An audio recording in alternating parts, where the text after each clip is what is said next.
대표 기도해 주심으로 예배를 시작하겠습니다. 기도하시겠습니다. 사랑하는 하나님 아버지, 어버이날로 기념하는 오늘 이 아침에도 예배의 자리로 불러주시고 주님을 찬양하는 기쁨을 허락해 주셔서 감사드립니다. 주님을 향한 우리의 사랑 고백과 감사와 찬양을 온마음 다해 올려드립니다. 주님 기뻐 받아 주옵소서.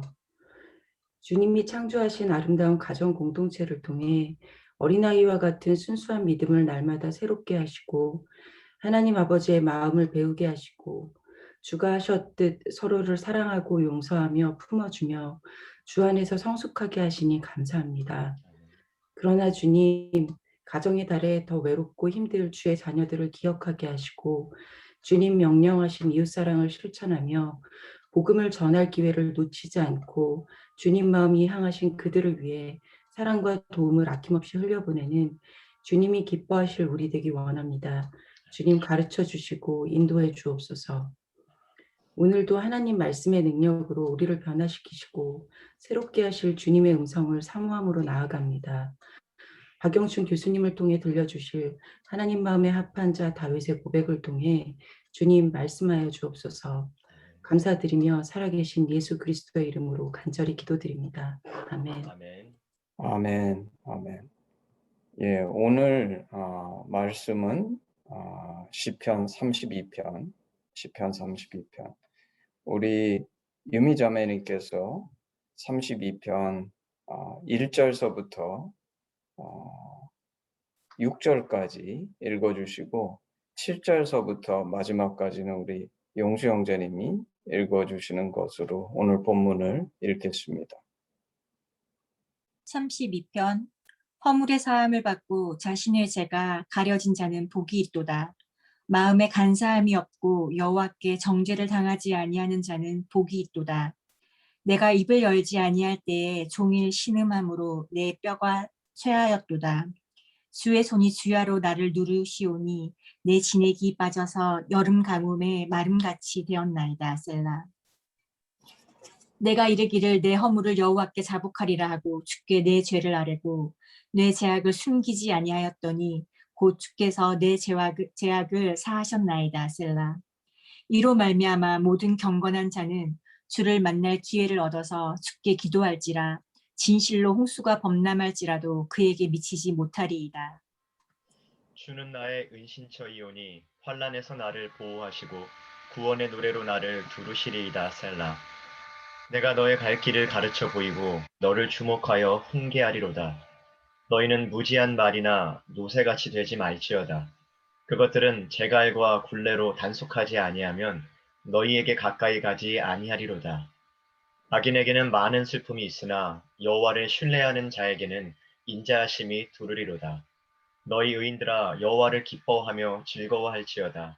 마음이 정직한 너희들아 다 즐거이 외칠지어다. 아멘, 아멘. 예, 사실 오늘은 그 시편 6편을 할 차례였어요. 제가 원래 시편 6편을 보다가 그 시편에 보면 시편 6편도 주제는 오늘하고 똑같은 32편하고 같은 주제인데 이 회개에 관련된 시가 시편에 총 7편의 시가 있어요. 근데 그 7편 중에 다윗이 쓴 것은 5편입니다. 사실 그걸 쳐다보면 시편이 전체가 한 150편 정도 되나요? 그런데 이제 그 전체 중에 7편이 이제 회개에 관련된 시편인데, 그 회개에 관련된 시편 7개 중에 다윗이 5개나 썼다는 거는 왜냐하면 시편의 저자가 시편 전체의 반은 다윗의 시고 나머지 반은 다른 사람들이 쓴 시편인데 상대적으로 회개에 관련된 시를 다윗이 굉장히 많이 썼다는 것을 우리는 발견하게 되죠. 그래서 전체 7편의 시 중에 5편이 다윗의 시인데 제가 사실 시편을 다 다룰 생각이 아니었기 때문에 왜냐하면 다윗의 시편을 다 다루려 그러면 150편의 한 절반 정도 되니까 뭐 몇 년까지는 안 걸려도 한참 걸립니다. 그래서 다 다룰 수는 없고 중요한 것들만 다루기를 원해서 시편 6편보다는 6편 다음에 나오는 회개에 관련된 그 첫 번째 시가 32편이에요. 그래서 6편은 스킵하고 6편과 관련해서 이제 32편을 오늘 다루게 되는 것입니다. 그래서 오늘 그 제 말씀의 제목은 용서가 있는 곳에 자유가, 이렇게 붙여봤어요. 용서가 있는 곳에 자유가.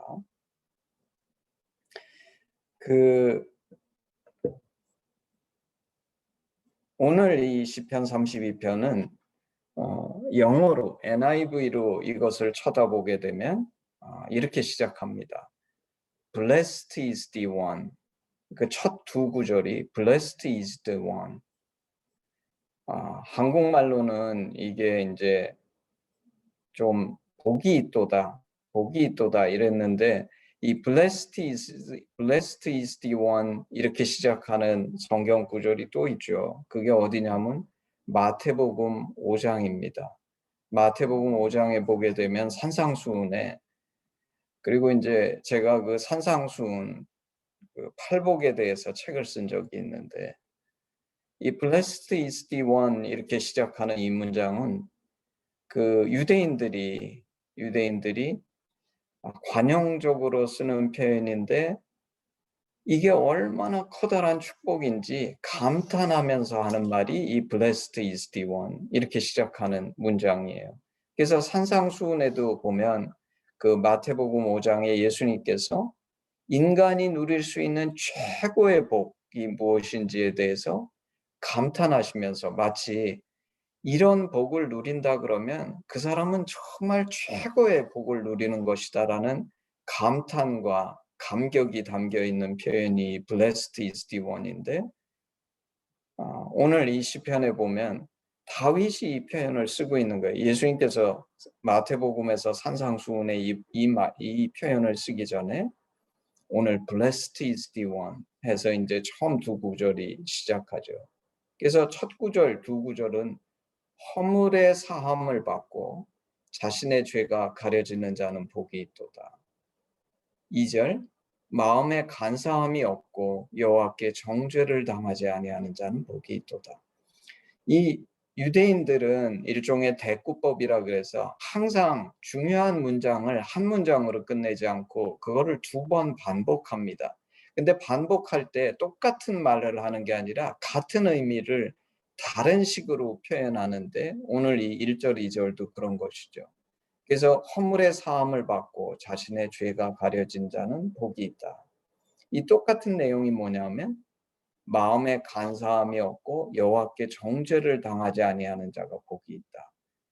같은 것을 다른 각도에서 좀 더 보완적으로 설명하는 내용이 이제 1절, 2절인데 오늘 1절, 2절은 좀 전에 내가 지적했던 것처럼 이것이 너무나 큰 축복이기 때문에 이 축복을 누리고 이 복을 누리는 자가 너무나 복된 자이다. 이런 감탄이 들어가 있는 그런 말씀이죠. 그럼 오늘 이 복은 무슨 복인가? 허물의 사함을 받고 사실 지난주인가 우리 한동화심에서 간음하다 잡혀온 여인의 얘기를 우리가 말씀을 나눴는데 이 간음하다 잡혀온 요한복음에 간음하다 잡혀온 여인의 얘기를 보게 되면 우리는 인간이 얼마나 큰 착각을 하는지를 볼 수 있습니다. 바리새인 서기관들은 자신들이 하나님의 율법을 열심히 지키려고 했었던 사람들이기 때문에 자신들은 죄인이 아니라고 생각했어요. 의인이라고 생각했어요. 군중들도 간음하다 잡혀온 여인과 똑같은 죄를 짓지 않았기 때문에 자신들은 간음을 하지 않았기 때문에 자신들도 그 여인과는 다른, 다시 말해서 돌로 쳐서 죽일 수 있는 자격이 있는 사람인 것처럼 착각을 했죠.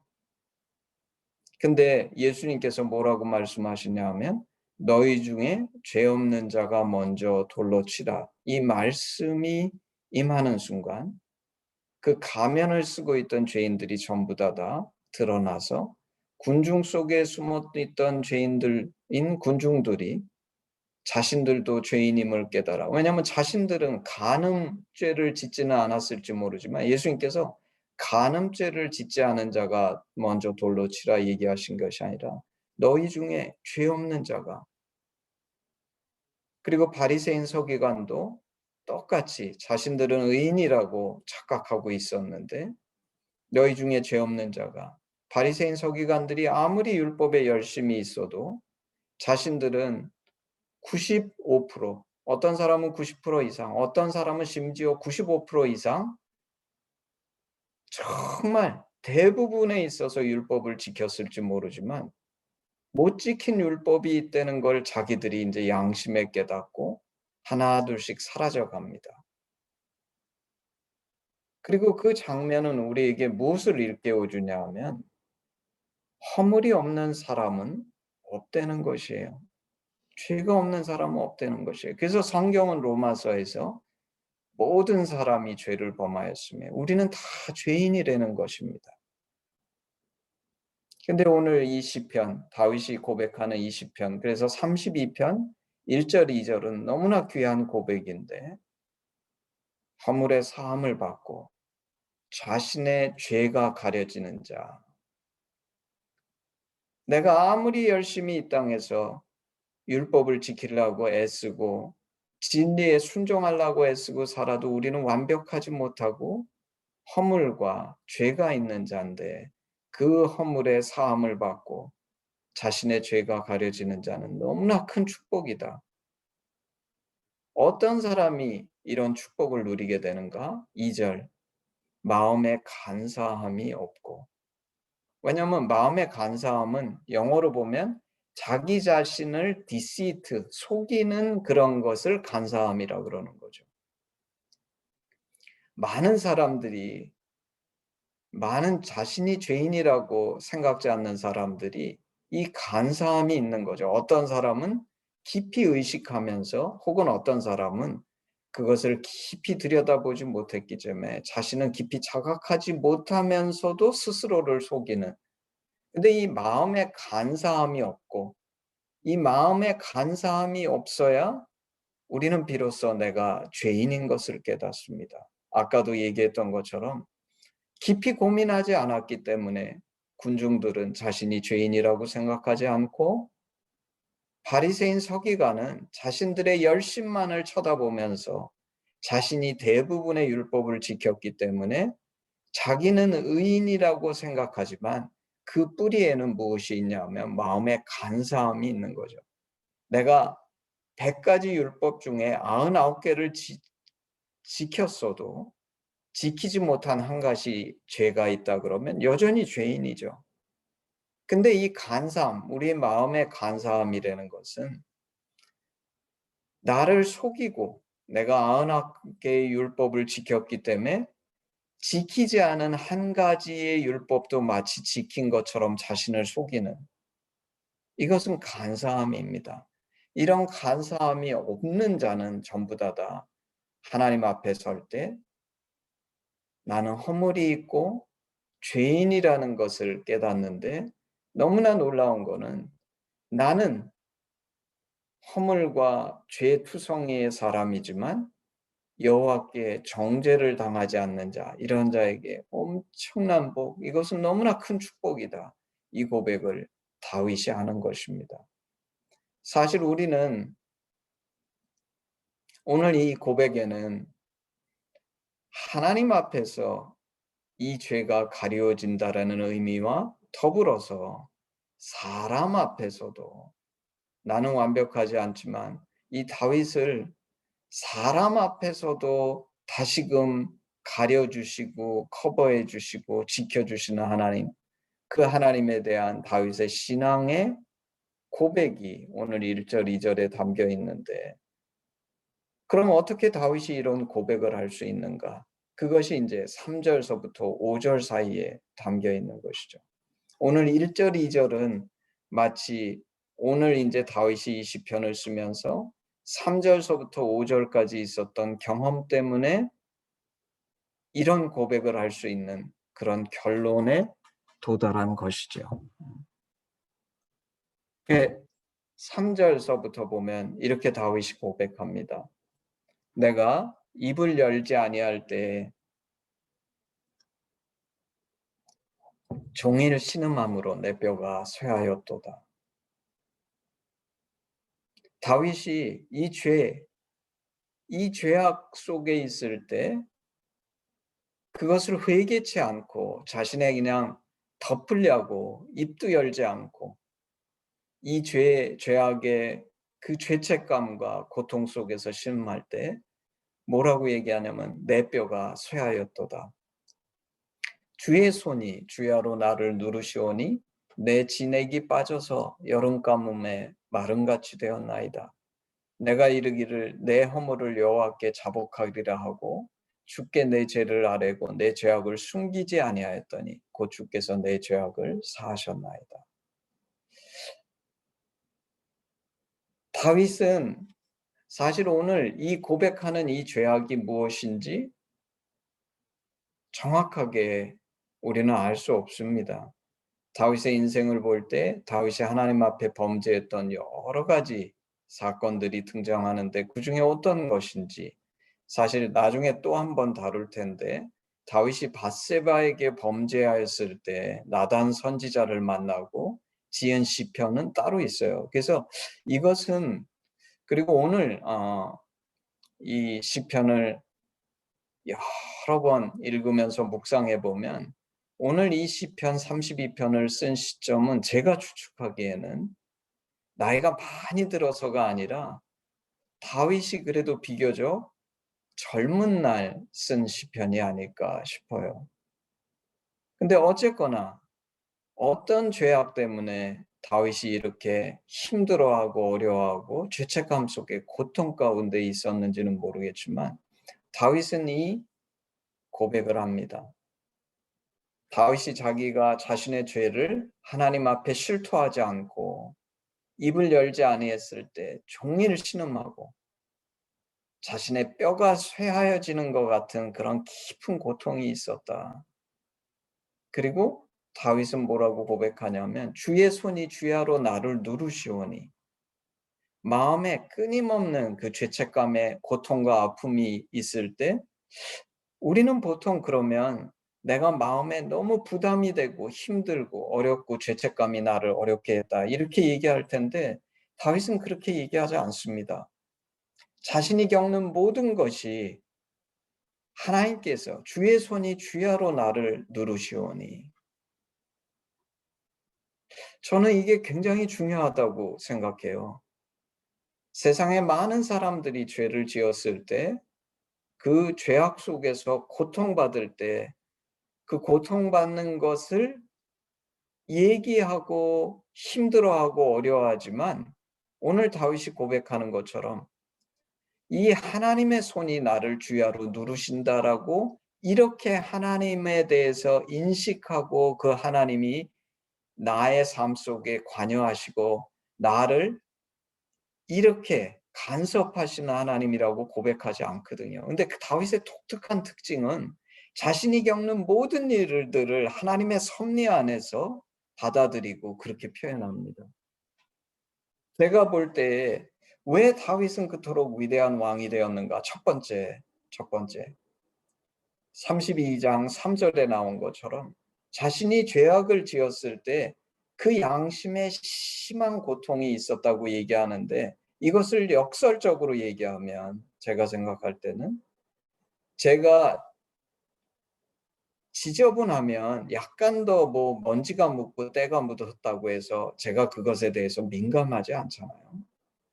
근데 내가 깨끗하면 깨끗할수록 뭔가 더러운 것이 묻게 되면 그것이 너무나 분명하게 보이고 나한테도 그게 부담이 되고 제 눈에도 분명하게 보일 텐데 32장 3절의 고백을 볼 때 다윗이 얼마나 자신의 영혼이 깨끗하게 유지하고 민감하고 하나님 앞에 서 있었던 그런 양심이 살아있는 사람이었는지.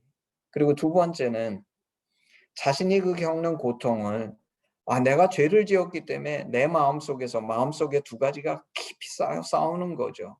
아까 마음의 간사함, 자신의 마음속에 있는 간사함은 자신을 커버하고 정당화하려고 자신 안에서 막 싸울 텐데, 다윗은 그런 자신에 집중하지 않고 자신이 겪는 그 양심의 죄책감을 주의 손이 주야로 나를 누르신다고 고백합니다. 그리고 그것이 얼마나 다윗에게 힘들고 어려운 경험이었냐면 내 진액이 빠져서 여름 가뭄에 마름같이 되었나이다. 이 표현을 볼 때 우리는 다윗을 누구라고 인식하냐면, 너무나 제가 생각할 때는 대부분의 사람들이 다윗은 외향적이고 전쟁에 나가면 반드시 승리하고 수많은 사람들이 그를 쫓고 너무나 소위 말하면 정치적이고 외향적인 이런 사람일 것 같은데, 오늘 이 시편은 다윗이 정말 우리가 그 인생을 쳐다볼 때는 이해할 수 없을 정도로 깊은 내면의 사람이었다는 것을 우리는 발견하게 되죠.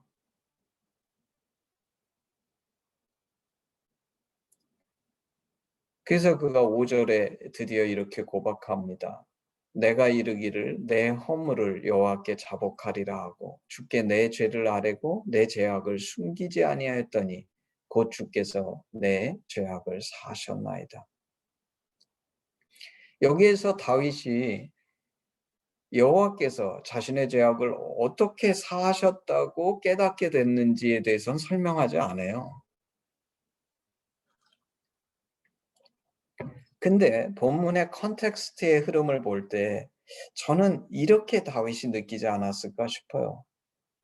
자기가 여호와께 자신의 죄 허물을 자복하기 전까지는 내 뼈가 쇠하는 것 같고 내가 그냥 마음속에서 종일 신음했고 주의 손이 나를 주야로 누르는 것 같은 그런 엄청난 중압감이 있었고, 자신의 진액이 빠져 여름 가뭄에 마름같이 되는 그런 고통과 그런 아주 그냥 속안에서의 심한 내면의 스트러글이 있었는데, 내가 여호와 하나님 앞에 내 죄를 자복하니까 제 생각에는 이것이 떠나가지 않았는가.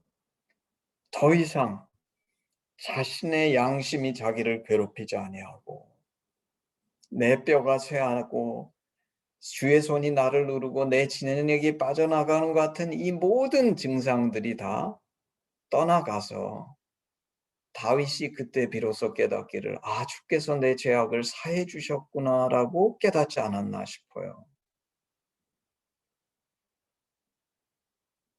이것을 볼 때 우리는 보통 어떻게 생각하냐 하면, 우리 신약에 와서 말씀 속에 내가 내 죄를 자복하면 주님은 미쁘셔서 내 죄를 용서해 주시는 하나님이다. 이 말씀을 의지해서 용서받았다고 우리는 종종 생각하는데, 다윗은 그런 단순한 생각에 의한 죄사함이 아니라 깊은 자신의 양심 속에서, 그리고 그 양심 속에서 하나님의 그 역사하심을 실제 경험하며, 우리는 말씀 속에서 진리라고 생각해서 내가 회개하고 자복하면 하나님이 내 죄를 용서해 주신다라는 이 놀라운 진리를 자신의 삶의 경험 속에서 체득하는 그런 놀라운 축복을 경험한 것이 아닌가. 그리고 역설적으로 오늘 이 다윗이 32편 3절서부터 5절 사이에 이 고백하는 이 고통이 너무나 깊은 고통이었기 때문에 아까 말한 1절 2절에 Blessed is the one, 정말 이 죄의 사함을, 이 깊은 고통을 경험한 자만이 할 수 있는, 이것이 너무나 크고도 깊은 고통이었고 너무나 힘든 경험이었기 때문에 이 죄사함 받는다는 것이 얼마나 큰 축복인지를 감탄하면서 얘기하는 1절, 2절이 존재하는 것이 아닌가. 그리고 이 사실을 깨달을 때 우리는 놀라운 영적인 진리를 발견하게 되죠. 그것이 무엇인가? 여호와를 경외하는 자, 여호와를 경외하는 자, 주님을 순종해서 쫓아가는 자, 비록 실수하고 다윗처럼 그 허물과 죄악이 의도치 않게 있어서 그것이 나를 이렇게 깊이 고통을 주고 괴롭힐지라도 오히려 그것이 주의 죄사함의 은혜를 경험한 후에는 그 하나님의 은혜와 축복, 그 죄사함의 은혜에 대해서 너무나 놀라운 찬송의 소리를 올려드릴 수 있는, 그래서 사실 우리는 악하고 우리는 죄악된 죄인이지만 그 경험이 우리를 나락으로 떨어뜨리고 궁극적으로 망하게 하는 것이 아니라 오히려 비록 이것이 죄악이 정당화될 수 있다는 그런 뜻이 아니라 우리의 죄는 악하고 잘못된 것이지만 오히려 하나님의 은혜와 그 하나님을 향한 더 깊은 감사로 나아갈 수 있게 해주는 그런 놀라운 영적인 승화의 진리를 우리에게 가르쳐주고 있는 것이 아닌가. 그리고 6절, 7절에 이런 고백을 그래서 다윗이 하게 되는 것입니다. 이로 말미암아 모든 경건한 자는 주를 만날 기회를 얻어서 주께 기도할지라. 진실로 홍수가 범람할지라도 그에게 미치지 못하리이다.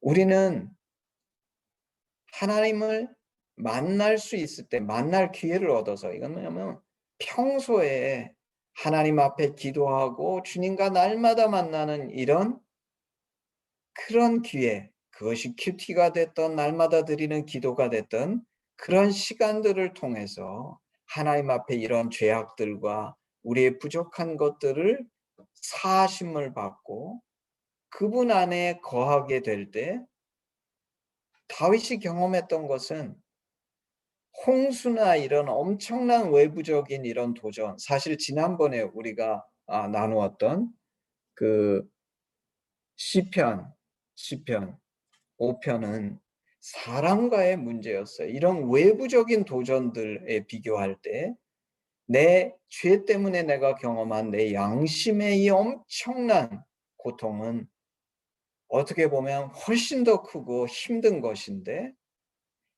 어떤 것도 우리를 집어삼키지 못하고 넘어뜨리지 못하는 그것을 홍수라고 표현하는 것이죠. 어떤 도전도 우리를 거꾸로 들이지 못하는. 그래서 다윗은 이렇게 고백합니다. 진실로 홍수가 범람할지라도 그에게 미치지 못하리이다. 주는 나의 은신처이오니 환난에서 나를 보호하시고 구원의 노래로 나를 두르시리이다. 이 고백은 지난번 시편 5편과 함께 돌아볼 때 외부의 어떤 존재, 그것이 나의 적이든 외부에 나를 모함하는 어떤 사람이든 어떤 외부의 힘도 나를 넘어뜨리거나 상하지 못하게 하는 주님은 나의 완벽한 은신처시고 환난에서 나를 보호하시고 구원해 주시는 구원의 하나님이시다. 근데 너무나 놀라운 것은 오늘 이 다윗의 고백은 단순히 외부의 적, 다른 사람이나 외부의 환경이나 이런 어떠한 것로부터도 여호와께서 나를 지켜주실 뿐만 아니라 더 놀랍게 나 자신으로부터도 나를 지켜주시는 하나님이시다. 왜냐하면 오늘 이 회개의 기도는 다른 사람이 문제를 일으킨 게 아니에요. 내가 이 문제의 근원이고 내가 이 죄악의 근원인데 나 자신으로부터도 나를 지키시고 구원해 주시는 하나님. 이분이 정말 진정한 구원자시고 나를 지키시는 분이시라는 것을 다윗이 경험하는 것이죠. 그리고 이제 8절 9절에 가서 제가 보기에 이 8절 9절은 여호와께서 하시는 말씀이 아니신가 싶어요. 하나님께서 8절 9절에 내가 네 갈 길을 가르쳐 보이고 너를 주목하여 훈계하리로다.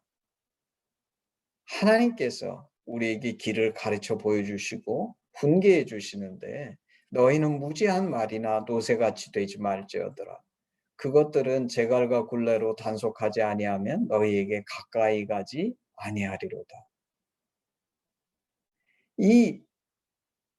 오늘 이 말씀 속에는 하나님께서 사람을 다루시는데 하나님이 원하시는 것은 하나님이 길을 가르쳐 보여주시고 훈계하실 때 오늘 다윗처럼 돌이켜 회개하고 그 하나님의 앞에 나가서 순종해서 사는 사람, 그게 한 부류가 있고 또 다른 사람들이 있는데 어떤 사람들이 있냐면 무지한 말이나 노새 같은 사람들이 있다. 이 사람들은 어리석어서 스스로 돌이키지 않기 때문에 제갈과 굴레로 단속되며 인생을 살아가는 우리에게 이 두 가지 선택이 있다는 거예요. 여러분은 어떤 삶을 살고 계십니까? 다윗처럼 이 하나님이 말씀하실 때 돌이키고 회개하고 그 하나님 앞에 날마다 나가서 아까 다윗의 고백처럼 주를 만날 기회가 있을 때 주님께로 돌이키는 인생을 살고 있습니까?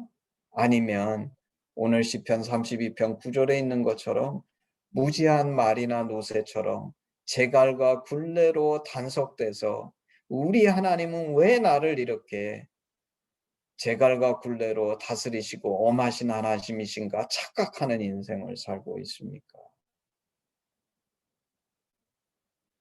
오늘 마지막으로 시편 32편 10절 21절에 가면 다윗이 이렇게 고백합니다.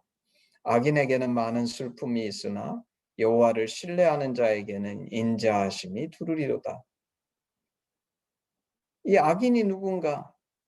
순종해서 제대로 자원해서 가지 않는 사람들. 이 사람들은 아까 이 악인에는 물론 예수 믿지 않고 이런 사람도 있겠지만 아까 이제 얘기한 무지한 말이나 노새 이 사람들은 하나님의 말씀대로 가게 하기 위해서 제갈을 매기는 건데 이 믿는 자는 두 종류가 있는 것 같아요. 다윗 같은 사람 아니면 무지한 말이나 노새 같은 사람.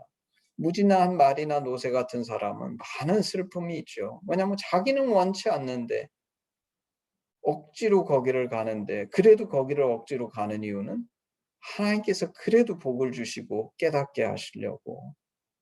우리는 이런 어리석은 인생을 살 것인가? 아니면 다윗처럼 여호와를 신뢰함으로 자원해서 회개하고 돌이킬 뿐만 아니라 그 말씀에 순종해서 감으로 여호와의 인자하심을 누리는 인생을 살 것인가? 그러면서 마지막으로 다윗은 이 고백을 합니다. 너희 의인들아 여호와를 기뻐하며 즐거워할지어다. 마음이 정직한 너희들아 다 즐거이 외칠지어다.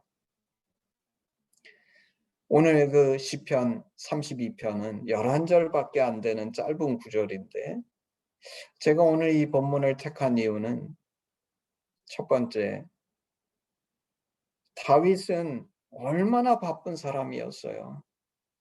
그리고 다윗이 자기를 정당하게 할 수 있는 얼마나 많은 인간적인 조건들을 갖고 있습니까? 근데 너무나 놀라운 것은 다윗은 하나님 앞에 설 때 오늘 이 본문을 쳐다볼 때 너무나 벌거벗은 자로 하나님 앞에 서 있는 거예요. 자신이 양심에 받는 고통도 많은 인간들은 그거를 내 양심이 나를 고통을 준다 하고 그 안에서 자기를 속여가며 정당화시켜서 그 양심과 싸우고 대부분은 덮고 그냥 넘어가려고 드는 그런 상황 속에서 다윗은 그런 자신이 느끼는 그것들이 단순히 양심의 고통 혹은 죄졌기 때문에 느끼는 죄책감 이렇게 안 하고 하나님의 누르는 손을 볼 수 있는 이 놀라운 영적인 눈 그리고 그 양심에 날마다 자신의 심령을 설치하면서 자신이 경험하고 느끼는 것에 있어서 하나님의 역사하심이 무엇인지를 너무나 민감하게 분별하고 그 죄악, 한 가지 죄악 속에서도 이렇게 깊은 고통을 느끼며 그 하나님 앞에 매달려 이런 깊은 영적인 진리에 도달하는 사람. 그리고 그런 사람이 우리가 알고 있는 외적인 다윗처럼 삶 속에서 어떤 전쟁에서도 지지 않는 뛰어난 장수요, 외향적인 것 같고 가장 이스라엘이 칭송하는 위대한 정치가 이스라엘의 위대한 왕, 마치 이 두 가지가 서로 전혀 컴패터블하지 않은 것 같은 우리는 그런 착각 속에 빠지지만 그렇지 않다는 거예요. 가장 하나님 앞에 순수하고 민감하고 그 주님 앞에 이런 깊은 영적인 것을 붙들고서 하나님 앞에 돌아가는 자가 사실은 가장 효과적인 왕이 될 수 있고 가장 전쟁에 능한 장수가 될 수 있고 하나님께서 귀하게 쓰셔서 이스라엘이 가장 위대하다고 여기는 그런 왕의 자격을 가진 자가 될 수 있다. 오늘 이 시편을 통해서 우리는 이 말씀의 축복은 무엇이냐면 이 질문을 던져야 됩니다. 우리 스스로에 대해서. 나는 과연 죄에 대해서 다윗처럼 이런 깊은 고통을 느끼고 있는가? 만약에 그렇지 않다 그러면 우리는 기도해야 된다. 하나님, 내 양심이 이미 더러워진 것이 아닙니까?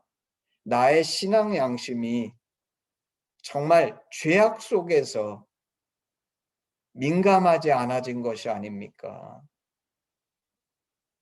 그리고 나는 다윗처럼 내가 느끼고 경험하는 모든 것 속에서 범사의 하나님을 인정하면서 그 하나님의 손길을 발견하고 이렇게 하나님 앞에 민감한 절대적인 내 자아 정체성을 가지고 이 땅을 살고 있습니까?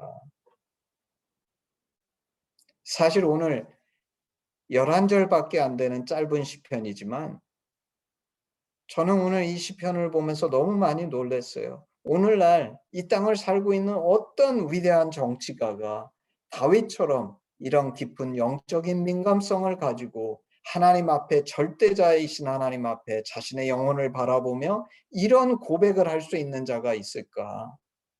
오늘 이 땅에서도 이런 사람이 정말 리더로 나오는 그런 국가가 있고 그런 기관들이 있다 그러면 다윗처럼 하나님께서 그런 멋진 나라를 이루실 수 있지 않을까?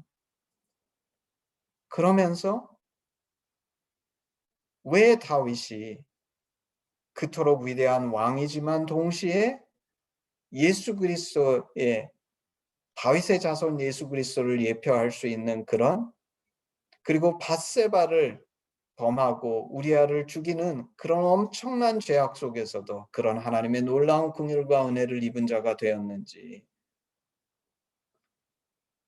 비록 구약이지만 우리는 예수님을 보고도 아직도 불분명해하는 이 놀라운 죄사함의 은혜를 다윗은 자신의 삶 속에서 이렇게 깊이 인식하고 어쩌면 이 땅의 그리스도인들이 다윗에게 가서 하나님은 얼마나 이 깊은 죄사함의 은혜를 주시는 놀라운 하나님이신지를 고백하는 이 고백이 과연 우리의 삶 속에 있는 것인지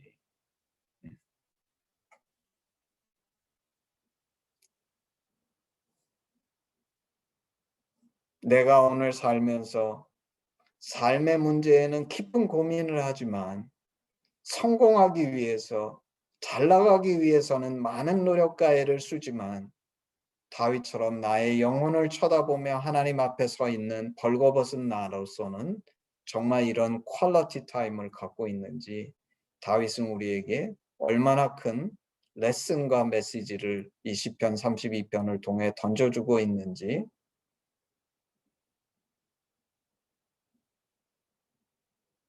오늘 이 말씀은 우리에게 내가 오늘 어디에 서 있으며 내가 과연 다윗처럼 이런 깊은 죄악의 고백과 회개가 있는지 우리에게 도전하는 메시지를 주고 있다고 저는 믿습니다. 예, 이제 돌아가서 우리 헌신 찬양 한 절만 하고 기도하겠습니다.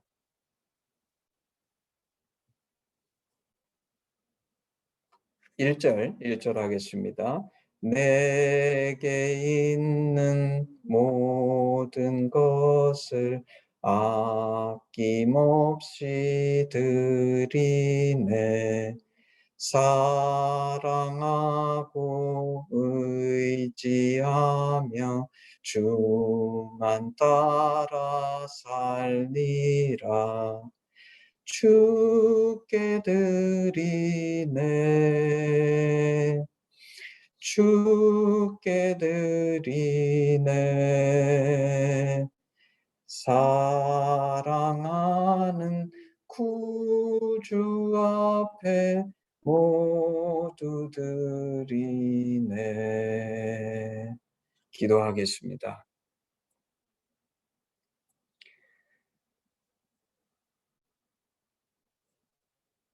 허물의 사함을 받고 자신의 죄가 가려지는 자는 주님 진실로 복이 있습니다. 마음에 간사함이 없고 여호와께 정죄를 당하지 아니하는 자는 복이 있도다. 하나님 감사합니다. 우리는 정말 주님 지신 십자가를 보고도 주께서 주신 이 죄사함의 은혜가 얼마나 크고 귀하고 값지고 놀라운 희생인지 너무나 이 귀한 희생을 값싸게 망각하는 우리 자신들을 하나님 긍휼히 여기셔서 다윗은 이 주님을 뵙지도 못한 구약의 시대를 살며 자신의 그 죄악 속에 뼈가 쇠하고 진액이 빠져나가는 것 같은 이런 깊은 고통이 있었고 자신의 죄를 자복했을 때 그것이 이토록 큰 은혜임을 고백하고 있는데 주님 저희로 이 죄사함, 허물의 사함을 주시는 하나님의 은혜가 얼마나 큰 은혜인지 고백하며 찬양하며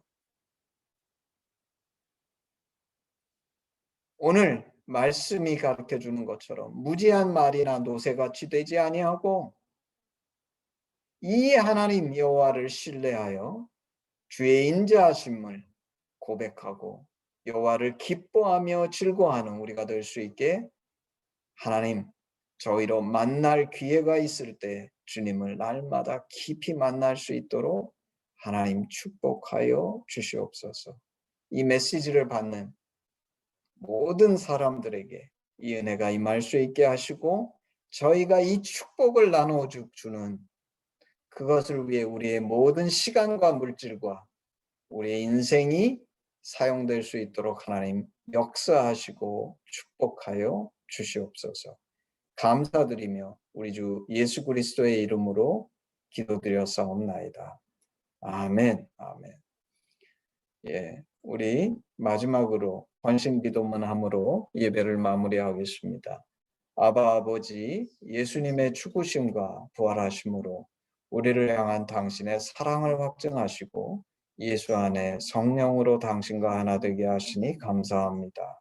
구하오니 우리 공동체가 당신 안에 더욱 하나 되게 하시고 우리를 온전케 하사 대한민국과 열방 가운데 당신의 심정이 더욱 증거되게 하시옵소서. 나라와 권세와 영광이 아버지께 영원히 있사옵나이다. 아멘. 아멘. 예, 예배를 마쳤습니다. 우리 잠깐 브레이크하고